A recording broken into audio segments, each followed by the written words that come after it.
Hey, so it's a one shot today because it's about 11. I have to wake up at 6:15 tomorrow morning, and yeah, I had to.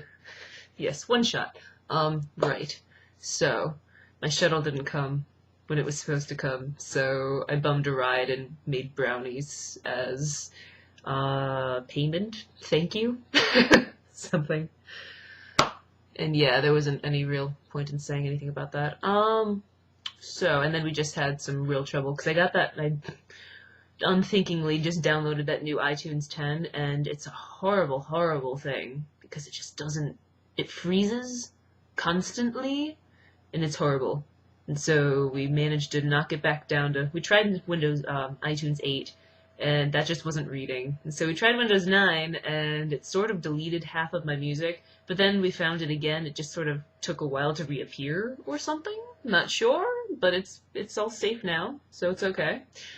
Yeah. So, today was classes again. Last week I got scot-free out of all of my classes except for one, which is kind of cool because of all the holidays. And so now I have real classes again. I'm realizing, oh yeah, this was kind of boring. Oh yeah, this was fun, but it's almost 3 hours long.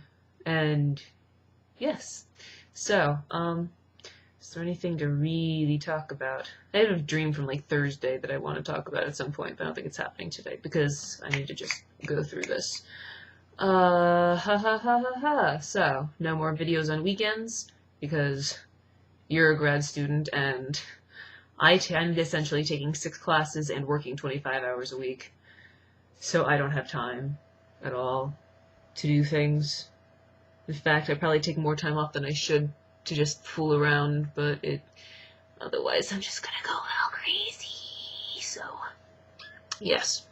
Today's fact of the day is something I actually learned sort of about from my technology class.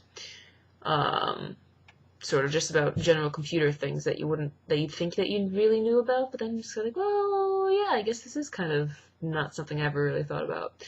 But basically, to start off, computers are primarily digital. Most of them are. And all of their different parts understand 2 states of being, on and off. To represent these states are binary. The binary system, 0 is off and 1 is on. And different sequences of off, on, and all just kind of tell your computer what's going on, so to speak.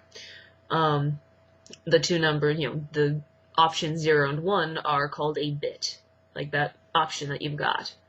And that is short for binary digit. And they are the smallest amount of data that a computer can process. Now, 8 bits form a byte. And a byte is where things actually start to happen. There are enough possible combinations going on just there to represent 256 individual characters. And I believe the original Nintendo, or at least the original Game Boy, worked in 8-bit, like 8-bit music and all. With a 1 note at a time in the music and just, the large pixels. And you'll notice that a byte is where megabyte, kilobyte, gigabyte, that's where they all come from. And that's, how big your music files are, how large a certain program file is, things like that. And that's really what I've got. I don't know. I guess I just never really thought of how it all worked together. And now I have. And that's that. And now I'm going to hunt down a trivia fact of the day, snap that on in here, and upload this all so I can go to bed. Ha! Yes. So, cheers.